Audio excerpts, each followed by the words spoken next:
E esse vídeo é para você que não sabe como iniciar corretamente na área de dados. Vou falar das ferramentas que você deve dominar e como elaborar o seu portfólio para entrar na área de dados. E claro, vou falar quanto tempo e dinheiro você precisa investir para se tornar um analista de dados este ano. E também vou falar de duas ferramentas que você não deve começar a estudar para entrar na área de dados, mas que os vendedorzinhos de curso por aí adoram falar que você deve começar a estudar análise de dados por elas. Se você quer ser analista de dados em 2025, você deve seguir esses passos que eu vou falar para você neste vídeo. Tudo isso e muito mais logo após a nossa vinheta.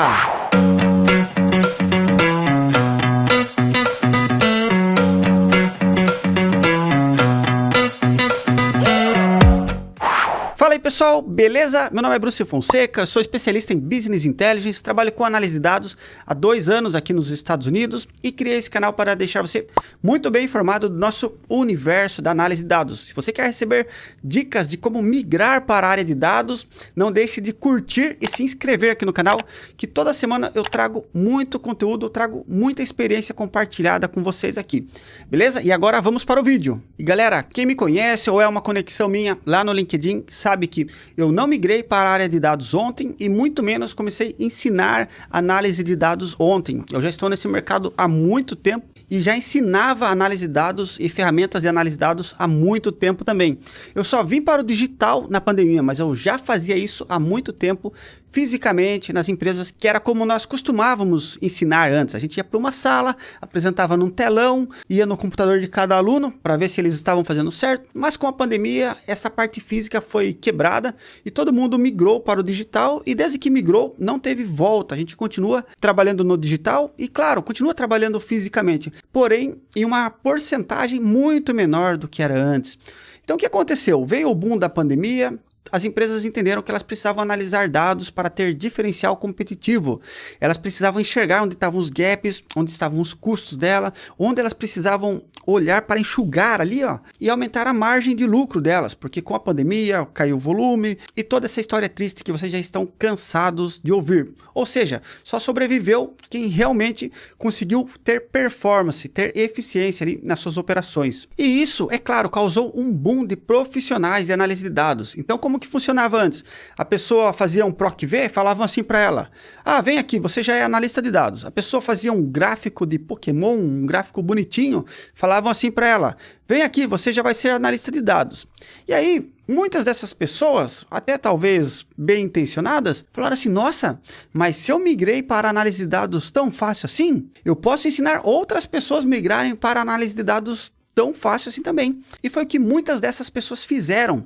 Eles começaram a ensinar de uma forma muito medíocre, diga-se de passagem, como as pessoas de uma forma muito medíocre migravam para a análise de dados. Porém, enquanto o mercado estava pedindo, o mercado estava absorvendo essas pessoas. Ele não precisava saber muito, não precisava ser muito experiente, não precisava aí ter conhecimento de negócio, conhecimento avançado de ferramenta, linguagem de programação e coisa e tal. Precisava ter boa vontade e ter um pouquinho de conhecimento ali que as empresas falassem: não, eu termino de treinar aqui e por aí vai. Mas esse boom passou, esse boom da análise de dados passou porque a pandemia passou e as empresas começaram a olhar e falar assim: vamos ajustar nossos times agora e vai ficar os bons. Agora, para as pessoas entrarem, a régua está um pouco mais em cima. Antes a régua estava aqui embaixo, aqui, ó.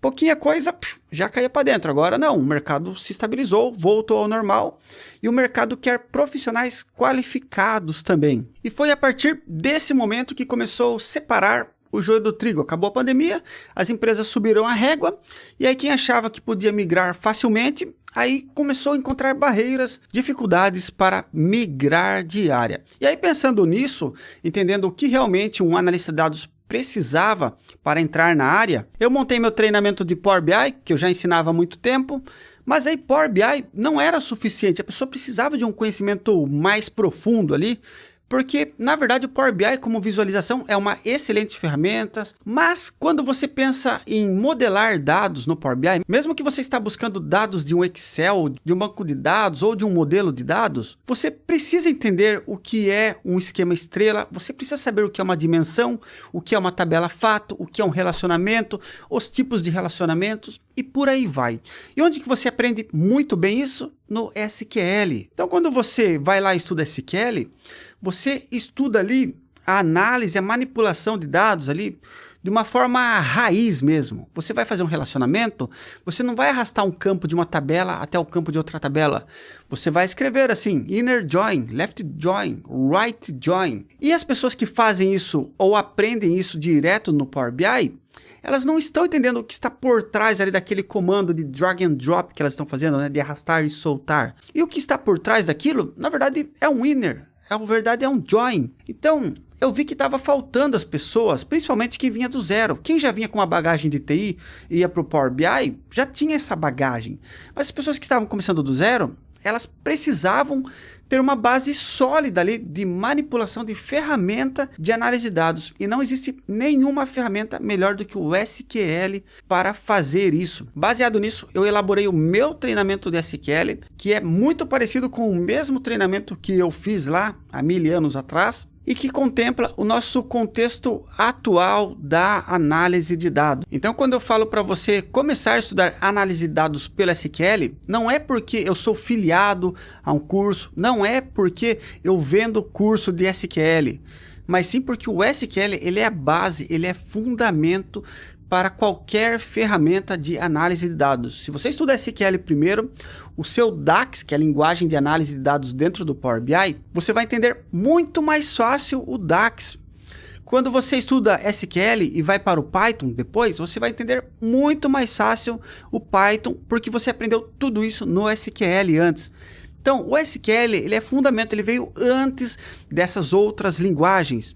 Ele veio antes do DAX, ele veio muito antes do Python, principalmente o Python voltado para análise e manipulação de dados, que normalmente é feito com a biblioteca Pandas. O SQL é o pai de todas essas ferramentas para manipulação e análise de dados. E depois que você aprende o SQL, você pode ficar tranquilo que você vai ter uma facilidade muito maior em avançar para o Power BI, por exemplo. Mas antes de avançar para o Power BI, basicamente o que você precisa estudar de SQL? Pessoal, eu diria que você precisa ter muito na manga ali, ou seja, você precisa estar acostumado ali a fazer select, a filtrar, selecionar apenas as colunas que você vai utilizar, saber colocar um where, saber a diferença de where e do having, você saber utilizar CTS, que são as Common Tables Expressions, você agrupar dados com Group By, trabalhar com datas, tipos de dados e sempre utilizar a linguagem de uma forma otimizada para você consumir o mínimo de recurso necessário da infraestrutura que a sua empresa disponibiliza para você. Ou seja, você tem um servidor lá, o servidor é um computadorzão grande, pessoal.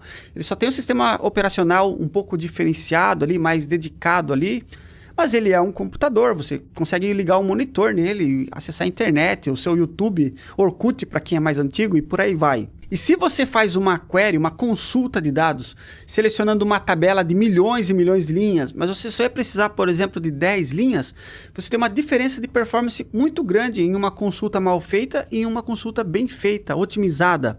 Então, você precisa saber essa diferença, porque essa diferença de uma query bem feita para uma query mal feita pode te custar um dia de trabalho apenas para você testar os dados de um banco de dados que você está conhecendo agora. Então, você precisa dominar o SQL. E aí você fala assim, pô, Bruce, tá bom, mas quanto tempo eu preciso estudar para ter esse conhecimento que você falou? Apenas como exemplo, eu vou falar do meu treinamento. Meu treinamento de SQL para análise de dados aborda todos esses tópicos que eu falei e ainda mais alguns bônus e tópicos mais avançados e tem 11 horas de conteúdo de aulas gravadas dedicadas e muito objetivas. Para cada hora de aula, eu estimo que você vai precisar se dedicar 3 horas assistindo e praticando aquele conteúdo para você dominar a ferramenta. Ou seja, se o curso tem 11 horas, que é o que eu estou informando, vocês vão precisar de pelo menos aí 33 horas de dedicação. Se você for estudar aproximadamente 1 hora por dia, em 1 mês e pouquinho você consegue aprender o SQL. Tem pessoas que preferem estudar mais para fixar melhor o conhecimento e acabam repetindo o curso ou fazendo exercícios extras para se sentirem mais confiantes. Mas a partir de 33 horas de dedicação, você vai estar pronto para dominar esses tópicos e passar em testes de SQL para análise de dados. E agora a questão do Power BI. O Power BI é uma ferramenta excelente, é a ferramenta que os seus gestores vão ver, vão utilizar ela. É no Power BI que eles vão pedir para você dar acesso para os usuários. Porém, o Power BI não é apenas visual, pessoal. O Power BI é uma ferramenta muito poderosa, tanto para importar os dados, tratar, manipular os dados, criar o seu modelo de dados, quanto para fazer medidas, e essas medidas, através da linguagem DAX, que significa Data Analysis Expressions, você conseguir fazer as análises, que é o que o seu gestor quer ver, quer comparar esse ano com o ano passado, um produto com outro produto, quer medir a performance de uma equipe, de um time, de uma regional, de um produto, categoria e por aí vai. É com o Power BI que o seu gestor ou que o seu cliente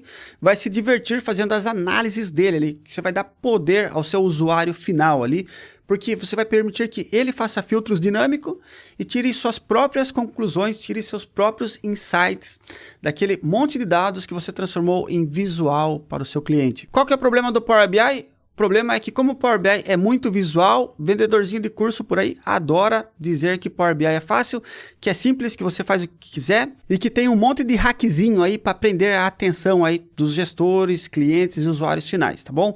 Mas o Power BI é uma ferramenta muito completa e junto com ele você vai precisar aprender conceitos de Business Intelligence, conceito de modelagem de dados, vai precisar entender o que é um modelo de dados, o que é um relacionamento, o que é uma tabela fato, uma tabela dimensão, um modelo esquema e por aí vai, beleza? E também não podemos esquecer do DAX. O DAX é a parte mais difícil do Power BI, porque é justamente nessa linguagem que as pessoas gastam mais tempo para absorver aquele conteúdo e se sentirem confortáveis para aplicar no dia a dia, ou até num portfólio, um projeto, ou estudar com o DAX. O DAX é uma ferramenta que, para você absorver esse conhecimento, você precisa praticar muito. Poucas pessoas que eu conheço, inclusive as pessoas de TI, conseguiram pegar o DAX assim, muito simples. E as pessoas que conseguiram de uma forma mais simples, sempre já tinham muito bem definidos os conceitos de SQL na mente, de SQL para análise de dados.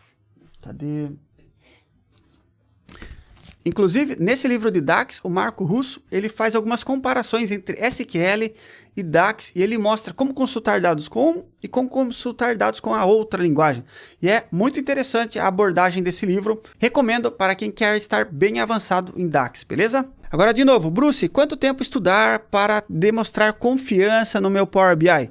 Pessoal, vou dar de exemplo o meu treinamento também. No meu treinamento eu abordo coisas que eu fazia desde o Brasil, em 2018, a coisas que em 2025 eu estou entregando para o meu usuário final aqui nos Estados Unidos. Ou seja, é um treinamento muito completo e esse treinamento tem 22 horas de treinamento, 22 horas de aulas objetivas, gravadas, tudo muito simples, muito detalhado, muito completo, muito DAX na veia mesmo para você elaborar análises avançadas para o seu usuário final. 22 horas, vou utilizar a mesma média de 3 horas para cada hora de conteúdo e você vai estudar aí aproximadamente 66, 70 horas, digamos assim, tudo bem? Então coloca aí mais 2 meses de estudo de Power BI. Claro, isso se você for estudar 1 hora por dia de dedicação, 2 meses pelo menos, mais 1 mês de SQL, 2 meses de Power BI, você tem 3 meses ali para entender o SQL, entender o Power BI e estar pronto para desenvolver o seu portfólio. Pessoal, o portfólio não é nada demais, pessoal. O portfólio é uma forma de você apresentar aos recrutadores o que você é capaz de desenvolver sozinho. E essa forma de apresentar aos recrutadores pode ser no LinkedIn, em um formato de artigo, pode ser no GitHub, em um repositório do GitHub, você acrescenta uma página README e essa página README você detalha o desenvolvimento desse projeto. Então, dentro do portfólio, que pode ser uma plataforma como o LinkedIn, o GitHub ou um website normal por aí, você vai adicionar um projeto. Pessoal, um projeto pode ser algo que você desenvolveu para solucionar um problema. E esse problema não precisa ser real. Você pode criar um problema e você pode criar solução para esse problema, mas tudo tem que vir de sua criação, pessoal. Você não pode copiar de alguém. Você não pode pegar aquele projeto que você aprendeu no treinamento e falar que é seu portfólio. Você precisa buscar uma base de dados e para isso nós temos o site Kaggle, onde tem a base, tem texto explicando o que é aquela base, quais são os problemas. Você precisa encontrar um problema e baseado nessa base de dados que tem um problema, você desenvolver uma solução. E um grande aliado para isso hoje em dia, depois que você encontra uma base e você precisa criar um problema baseado nessa base, é o ChatGPT. Você pode passar, informar todo esse contexto ao ChatGPT e pedir sugestões de portfólio ao ChatGPT. Fala, ChatGPT, baseado nesse contexto, nessa base de dados, você pode me dar algumas sugestões de desenvolver um portfólio, um projeto para solucionar um problema, para adicionar no meu portfólio? E o ChatGPT vai fazer isso muito tranquilamente. E quando você ver que algo não está muito redondo, a informação do ChatGPT, mas tem potencial, digamos assim, você pode discutir tópicos específicos com o ChatGPT e com certeza a qualidade da sua resposta vai melhorar e você vai ter um projeto mais personalizado para você trabalhar e desenvolver o seu portfólio. Outra coisa que você desenvolveu o seu portfólio, você precisa documentar muito bem todas as etapas do desenvolvimento desse projeto. Como foi a solução, como foi a elaboração. O ChatGPT consegue te dar algumas orientações também, mas não faça tudo automático no ChatGPT. Coloque ali a sua marca, as suas características, a sua forma de escrever, a sua forma de se expressar. Isso vai fazer diferença e as pessoas vão entender que não é artificial, que foi algo dedicado, que foi o seu tempo que foi colocado ali para o desenvolvimento desse projeto. Mais importante do que o projeto finalizado, o resultado final, é o como você desenvolveu. De novo, como você desenvolveu o projeto, não como você pediu ajuda para o ChatGPT, como você desenvolveu. Então, hoje em dia, você discutir com o ChatGPT é algo muito saudável, porque o ChatGPT sempre vai te dar pontos de vista, mas não quer dizer que é para você seguir todos, quer dizer que você pode considerar outros pontos de vista sem necessariamente você copiar do ChatGPT, tá bom? Até porque vai ficar algo artificial e nem sempre vai casar muito bem, mas com certeza vai ser um brainstorm ali para você ter uma visão maior ali do que você pode adicionar no seu projeto, beleza?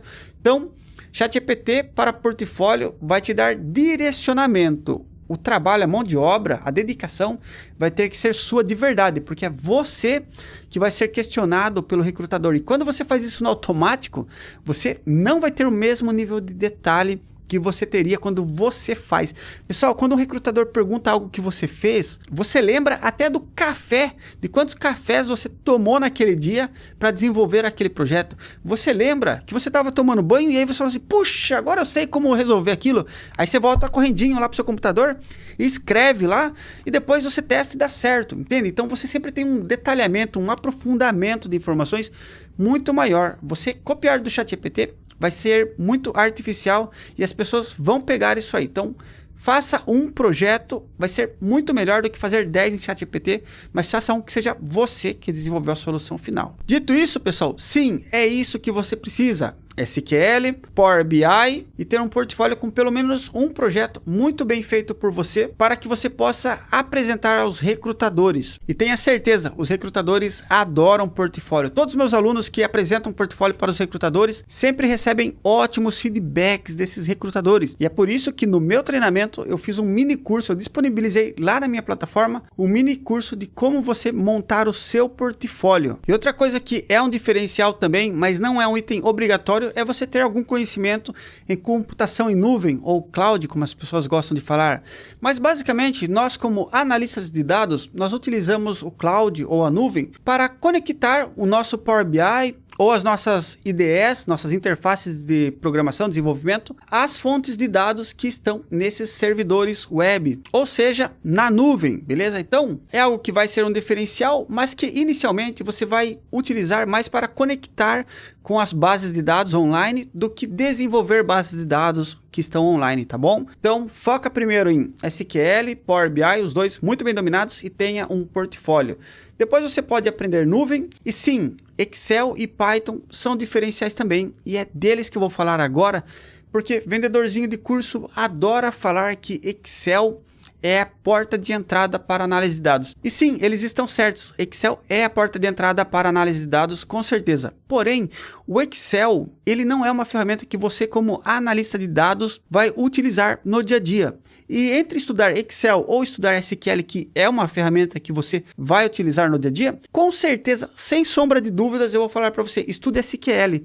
Depois do SQL, sim, você pode ir e estudar o Excel, ter um conhecimento ali intermediário ali no Excel, já seria o suficiente para análise de dados. Até porque, pessoal, como eu disse, você vai ter SQL e Power BI. Você não vai precisar do Excel no seu dia a dia como analista de dados. Como analista de dados, você vai utilizar muito pouco Excel. Por isso que eu falo, não comece pelo Excel. Você vai estudar, estude SQL. O SQL vai ser muito mais útil, vai ter muito mais aplicação, utilidade no seu dia a dia do que o Excel teria, tá bom? Pessoal, como eu falei, são 20 anos trabalhando com análise de dados, são mais de 1.000 alunos na minha plataforma atual, mais de 2.000 alunos na Udemy, muitos que eu nem sei quantos migraram para análise de dados e não teve ninguém que voltou para falar que o Excel foi mais importante que as outras ferramentas. Então, Excel é importante? Sim, mas por que eu vou gastar meu tempo, vou colocar minha dedicação em uma ferramenta que eu não vou utilizar tanto igual às outras? Faz sentido, não faz? E é por isso que eu sugiro você começar pelo SQL. E a outra ferramenta que vendedorzinho de curso adora falar que é o Python. Ai, porque Python? Olha, eu vou fazer um relógio, vou fazer uma calculadora aqui com Python. Gente, você não vai precisar desenvolver relógio, você não vai precisar desenvolver calculadora, você vai importar grandes volumes de dados, você vai manipular grandes volumes de dados, você vai conectar o seu código com APIs para calcular rotas, buscar informações de outros sistemas, fazer aprendizado de máquina, previsões e muito mais. O Python é uma ferramenta muito completa, muito poderosa. Mas a menos que você se torne um cientista de dados, você não vai precisar utilizar Python no início da sua carreira. No início da sua carreira como analista de dados, você vai utilizar o SQL e o Power BI, são as ferramentas que você mais vai utilizar no seu dia a dia. E aí sim, quando você for um analista de dados mais sênior, que os seus relatórios estão rodando muito bem, que os gestores, clientes e usuários finais estão muito bem atendidos, você pode utilizar o Python para desenvolver estudos especiais, para avançar nas suas análises, fazendo previsões, machine learning, inteligência artificial, conectar com APIs, calcular um monte de coisa que você nunca conseguiria calcular com SQL e Power BI, por exemplo. Então, o Python e o Excel, eles estão em extremos. Um é a porta de entrada e o outro é mais avançado. E os dois não são necessários quando você quer se tornar um analista de dados. E aí você pode falar assim, pô, Bruce, tá bom, então esquece Excel, esquece Python, foca em SQL, Power BI, 3 meses, e só com isso eu já estou pronto para o mercado? Olha, pessoal, eu diria que você precisaria de mais 1 a 3 meses ali para desenvolver o seu portfólio, para você fazer algo muito bem feito, algo entregável ali, que você se orgulhe e que impressione também os recrutadores, que as pessoas falem assim, olha, realmente teve uma dedicação ali, esse profissional merece ser contratado. Quando a pessoa olha assim o currículo, fala, puxa, muito bom, excelente portfólio. Então eu diria para você que, no mínimo, 3 meses para você absorver o conteúdo dos treinamentos, mais uns 3 meses para você colocar em prática esse conteúdo, desenvolvendo o seu portfólio, começando do zero, tá bom, pessoal? Tem gente que precisa de menos tempo e tem gente que precisa de mais tempo, mas eu nunca vi ninguém demorar mais do que 1 ano para aprender e chegar nesse nível de ter um ótimo portfólio. Então, o que eu diria seguramente para você ali, 6 meses para você estudar 1 hora por dia e estar preparado para aplicar em vagas de trabalho, mas isso pode demorar um pouco mais ali e diria ali que no mínimo 3 meses, beleza? E aí você vai falar assim, ô professor, mas quanto que eu vou precisar desembolsar aí para estudar todas essas coisas? Pessoal, eu diria que o preço varia muito. Eu estava vendo que tem uma escola que cobra 8 mil e eu vi que tem a mesma formação na Udemy por 50 reais, por exemplo. Então, o que vai fazer a diferença, o que pode ajudar você a fazer essa escolha é o suporte que você vai receber durante essa formação. E quem é a pessoa que está dando suporte para você? É o estagiário de análise de dados ou é o próprio especialista em análise de dados? Quem que vai trazer, junto com aquela explicação, um contexto que realmente a pessoa passou ali e ela falou assim, olha, faça dessa forma, porque quando acontecer determinada situação na vida real, esta forma vai esgotar todas as possibilidades. Então tem coisas, pessoal, que não é sobre ferramenta. tem coisas que vale mais a experiência do especialista do que o domínio da ferramenta, tá bom? Mas quando você tem os dois, que é o especialista na ferramenta com muita experiência de mercado, isso sim é o que mais vai agregar valor para você. E o que menos tem hoje em dia são especialistas dando suporte para você quando você tem aquela dúvida no treinamento.